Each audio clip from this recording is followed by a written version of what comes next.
बोली श्री सतगुरुदेव महाराज की जय। प्यारी साध संगत जी, आज सबसे पहले शाम को 6 बजे से 7:30 बजे तक सुंदरकांड का पाठ हुआ। बहुत ही मन गदगद हुआ। हर वर्ष की भांति इस वर्ष भी सुंदरकांड का पाठ हुआ। और आपको पता है कि जब राम जी का जहाँ भी सिमरन किया जाता है तो हनुमान जी तो खुद नाचते हैं। तो कुछ ऐसे ही हुआ, तो आइए देखते हैं।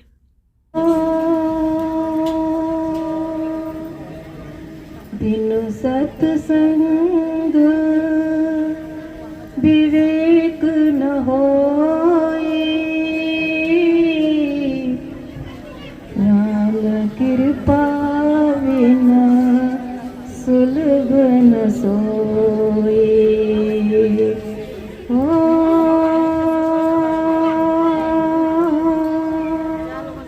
बिनु कृपा बिना सुलभ न सोए, राम कृपा बिना सुलभ न सोए। जय सिया राम, जय सिया राम। प्यारी साध संगत जी, सबसे पहले राम दरबार जो कि हमारे सामने सज्जित है और संत बाबा छोटू जी महाराज, संत बाबा स्वामी डॉक्टर जी और दूसरे संत मंडली, प्यारी साध संगत बहन भाई, सभी के चरणों में मेरा कोटि कोटि वंदन। तहे दिल से मैं सभी का आदर सत्कार करती हूँ और साथ में अधिक समय के लिए मैं माफी भी चाहती हूँ। लेकिन देखिए, समय जरूर ज़्यादा लगा है, लेकिन इस समय की गिनती आपको जब हम ये शरीर छोड़ करके जाएंगे तो उस समय आपको इस शरीर का काउंट होगा कि हमने इतना समय जिन महापुरुषों के चरणों में लगाया है, ये ना जाने कि हमें कहाँ ले जाएगा। अभी तक हमने अपना जीवन जो भी संसार के पीछे भागे हैं और हर साल में सतगुरु जी सभी के लिए 1 महीना, वो किस लिए आते हैं? सिर्फ आप सबके लिए। क्यों आते हैं? कि यदि एक व्यक्ति भी सत्संग के महत्व को समझ जाए तो शायद ये बात हमारे लिए बहुत बड़ी होगी। सत्संग का मतलब होता है कि सत्य का संग करना, और सत्य का संग कहाँ मिलता है? केवल सतगुरु के चरणों में। कहाँ मिलता है? केवल सतगुरु के चरणों में। सत्य क्या है और असत्य क्या है? आज का मनुष्य क्या कर रहा है, शायद मुझे बताने की जरूरत भी नहीं, लेकिन मुझे लगता है कि बहुत सारे लोग, मैं भी उनके साथ हूँ, अभी थोड़ा सा फर्क शायद पड़ गया होगा कि हम बाहर को भाग रहे हैं, इस संसार के पीछे भाग रहे हैं। हर समय हमें ये ओर लगी रहती है कि मेरी पड़ोसन के पास तो 2 गाड़ी है, मेरे पास तो 1 ही है, उसके पास इतने घर है, मेरे पास तो 1 ही है। इस संसार के पीछे भाग रहे हैं, लेकिन कभी इस मूर्ख मनुष्य ने ये नहीं समझा कि मुझे कहाँ जाना चाहिए। जिस संसार को जिस ईश्वर ने बनाया उसकी तो किसी को याद ही नहीं है। इतना सुंदर शरीर दिया, इतना हमें खान पान दिया, और तो और ईश्वर ने हमें इतने सुंदर ग्रंथ दिए कि शायद उसको पढ़ करके ही जीव कुछ सुधर जाए।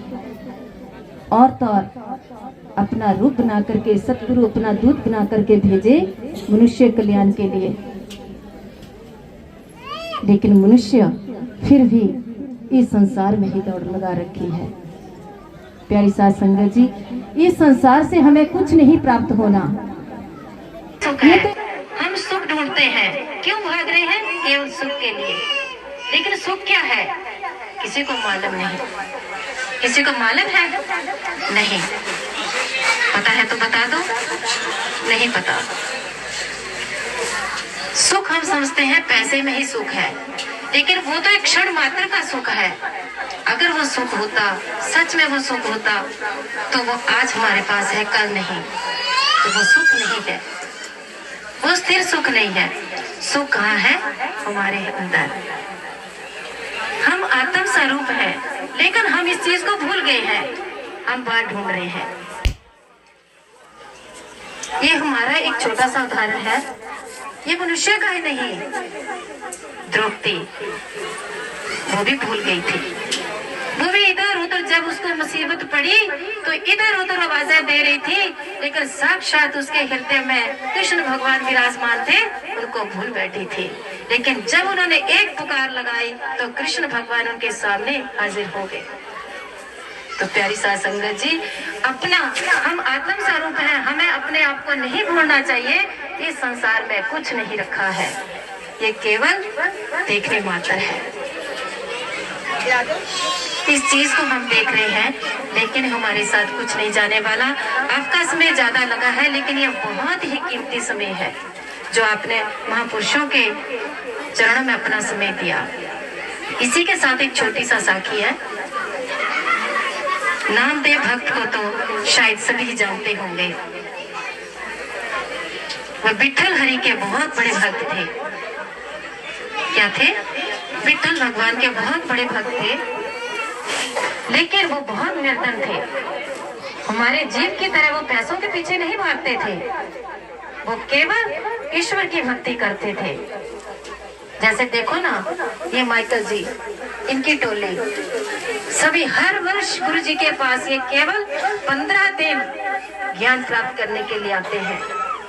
वेदों का ज्ञान, गीता का ज्ञान, उपनिषदों का ज्ञान, योग वशिष्ठ का ज्ञान ये प्राप्त करते हैं, और हम यहाँ बैठे भी कुछ नहीं करते हैं।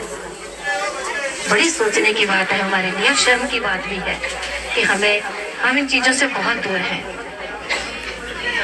जब विठल भगवान की भक्ति करते थे तो एक बार क्या हुआ, उनके घर में इतनी गरीबी आ गई कि एक दिन के लिए, बच्चों के लिए एक दिन की वक्त की रोटी भी नहीं थी।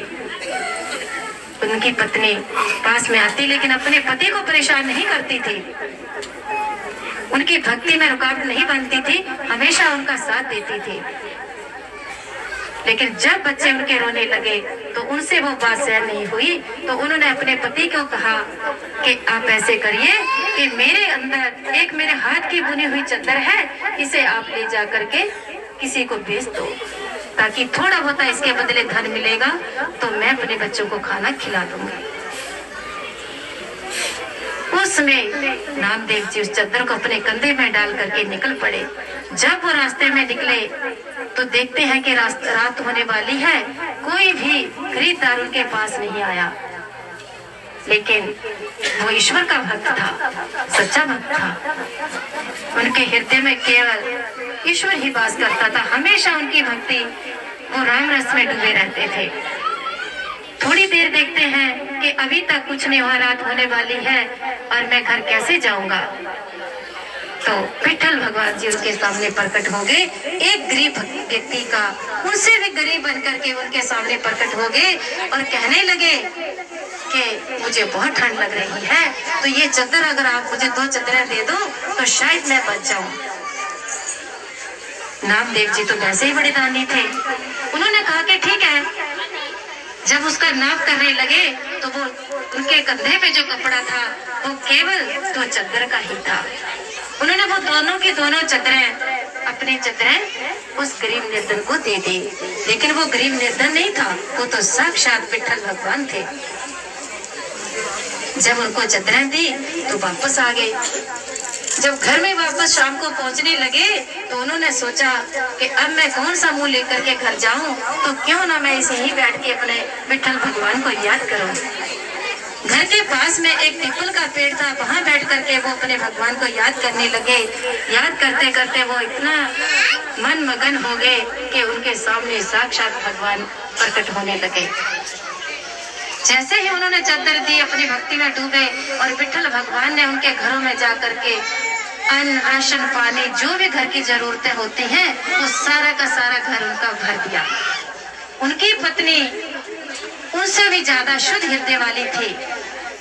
उन्होंने कहा कि आज तो सच में ही हमारे घर में इतना पैसा इसलिए आया है कि मेरे पति देव जी उस चद्दर को बेच आए हैं और किसी अच्छे व्यक्ति ने इस चद्दर को खरीदा है।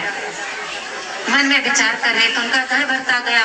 तो उनको कहने लगी, इतने में आवाज आती है, विठल भगवान जी उनके घर में साक्षात पहुंचे, जाकर के आवाज देते हैं कि इस घर में कोई है। जब उन्होंने पहली आवाज दी, पहली आवाज में माता जी बाहर निकले और कहने लगे, आपको कुछ चाहिए क्या? विठल भगवान जी और प्रसन्न हुए, कहने लगे, अरे ये तो मुझसे भी ऊपर है, इनके घर में खाने के लिए 2 दाने नहीं है, बच्चे तरस रहे हैं और मुझे पूछ रहे हैं कि आपको क्या चाहिए। विठल भगवान ने कहा, हर इंसान ऐसा हो जाए तो बात ही क्या है। उन्होंने कहा, भगवान हमें इतना नहीं चाहिए जितना आपने हमें दे दिया, इतना हमें नहीं चाहिए, हमें तो केवल 2 वक्त की रोटी चाहिए। विठल भगवान जी वापस आए। जब उस जो पेड़ के नीचे नामदेव जी बैठे थे तो नामदेव जी ने आंखें खोली तो साक्षात विठल भगवान उनके सामने थे। उन्होंने कहा, मैं जान गया हूँ भगवान, आप मेरे भगवान हो, आपने जो कुछ किया है मैं आपका आज से बाद में अपने घर नहीं जाऊंगा और ये मैं आपकी भक्ति कभी नहीं भूलूंगा। तो प्यारी साध संगत जी, कुछ देने से, कुछ समय संतों के चरणों में लगाने से इंसान का कुछ घटता नहीं, उससे 10 गुना कई गुना बढ़ता है। जिस तरह देखो उन्होंने 2 चद्दर दी जबकि उनके पास कुछ भी नहीं था। हमारे पास इतना होते हुए हम कहते हैं कि हम क्यों दें, ये कमा सकता है, लेकिन मांगता वो ही है जिसकी जरूरत होती है। प्यारी साध संगत जी, सभी के आगे मेरे हाथ जोड़ के विनती है कि जैसे हर वर्ष सतगुरु जी यहाँ आते हैं तो मुझे उम्मीद है कि बहुत सारे संगत जो है वो काफी कुछ सीख रही है और इसी तरह आगे चलते रहें, सतगुरु जी का आशीर्वाद लेते रहें। और इतने शब्दों से मैं अपनी वाणी को विराम देती हूँ और समय ज्यादा हो गया उसके लिए माफी चाहती हूँ। अभी हमारे विक्कल जी का जन्मदिन है तो केक काटेंगे, उसके बाद आरती होकर के सभी लंगर प्रसादी लेकर के घर जाएंगे।